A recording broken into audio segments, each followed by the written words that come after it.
शिव पार्वती विवाह। जब सती के खुद को योगाग्नि में भस्म कर लेने का समाचार शिवजी के पास पहुंचा, तब शिवजी ने वीरभद्र को भेजा। उन्होंने वहां जाकर यज्ञ विध्वंस कर डाला और सब देवताओं को यथोचित फल दिया। सती ने मरते समय शिव से यह वर मांगा कि हर जन्म में आप ही मेरे पति हों। इसी कारण उन्होंने हिमाचल के घर जाकर पार्वती का जन्म लिया। जब से पार्वती हिमाचल के घर में जन्म, तब से उनके घर में सुख और संपत्तियां छा गई। पार्वती जी के आने से पर्वत शोभायमान हो गया। जब नारद जी ने ये सब समाचार सुने तो वे हिमाचल पहुँचे। वहां पहुंचकर वे हिमाचल से मिले और हंसकर बोले, तुम्हारी कन्या गुणों की खान है। यह स्वभाव से ही सुंदर, सुशील और शांत है। यह कन्या सुलक्षणों से संपन्न है। यह अपने पति को प्यारी होगी। अब इसमें जो 2-4 अवगुण है वे भी सुन लो। गुणहीन, मानहीन, माता पिता विहीन, उदासीन, लापरवाह। इसका पति नंगा, योगी, जटाधारी और सांपों को गले में धारण करने वाला होगा। यह बात सुनकर पार्वती के माता पिता चिंतित हो गए। उन्होंने देवर्षि से इसका उपाय पूछा। तब नारद जी बोले, जो दोष मैंने बताए मेरे अनुमान से वे सभी शिव में है।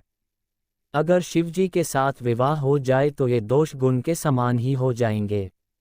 यदि तुम्हारी कन्या तप करे तो शिवजी ही इसकी किस्मत बदल सकते हैं। तब यह सुनकर पार्वती जी की मां विचलित हो गई। उन्होंने पार्वती के पिता से कहा, आप अनुकूल घर में ही अपनी पुत्री का विवाह कीजिएगा, क्योंकि पार्वती मुझे प्राणों से अधिक प्रिय है। पार्वती को देखकर मैना का गला भर आया। पार्वती ने अपनी माँ से कहा, माँ मुझे एक ब्राह्मण ने सपने में कहा है कि जो नारद जी ने कहा है तू उसे सत्य समझकर जाकर तप कर। यह तप तेरे लिए दुखों का नाश करने वाला है। उसके बाद माता पिता को बड़ी खुशी से समझाकर पार्वती तप करने गई। पार्वती जी ने शिव को पति रूप में पाने के लिए तपस्या आरंभ की, लेकिन शिव को सांसारिक बंधनों में कदापि रुचि नहीं थी। इसलिए पार्वती जी ने अत्यंत कठोर तपस्या की ताकि शिव प्रसन्न होकर उनसे विवाह कर लें। जब सप्तर्षि सती की परीक्षा लेने गए, सप्तर्षि ने पार्वती से जाकर पूछा, तुम किसके लिए इतना कठिन तप कर रही हो? तब पार्वती ने सकुचाते हुए कहा, आप लोग मेरी मूर्खता को सुनकर हंसेंगे। मैं शिव को अपना पति बनाना चाहती हूँ।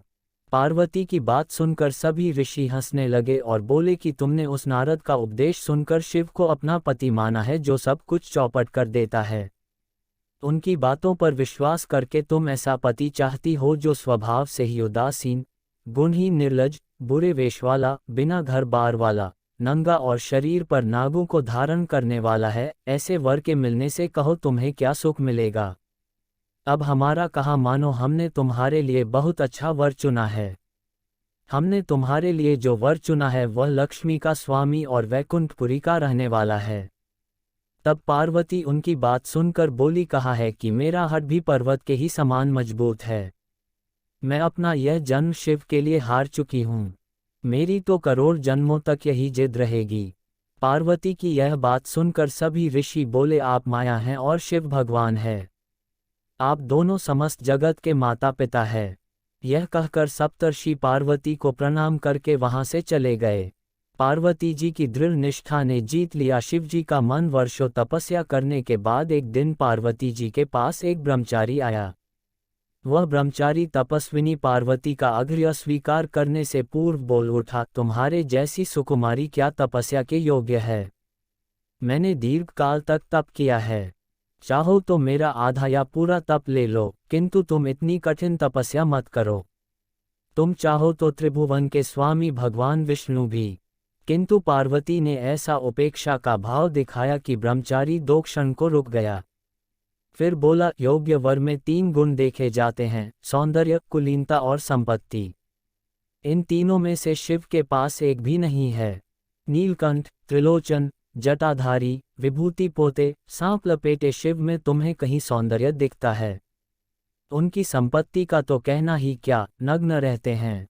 बहुत हुआ तो चर्म चमड़ा लपेट लिया। कोई नहीं जानता कि उनकी उत्पत्ति कैसे हुई। ब्रह्मचारी पता नहीं क्या क्या कहता रहा, किंतु अपने आराध्य की निंदा पार्वती को अच्छी नहीं लगी। अतः वे अन्यत्र जाने को उठ खड़ी हुईं। तब शिव उनकी निष्ठा देख ब्रह्मचारी रूप त्याग प्रकट हुए और उनसे विवाह किया। जहाँ दृढ़ लगन, कष्ट सहने का साहस और अटूट आत्मविश्वास हो, वहाँ लक्ष्य की प्राप्ति अवश्य होती है। दोस्तों, आपको यह कहानी आपको अच्छी लगे तो प्लीज़ चैनल को सब्सक्राइब करें, इससे मुझे मोटिवेट मिलता है और आपका सहयोग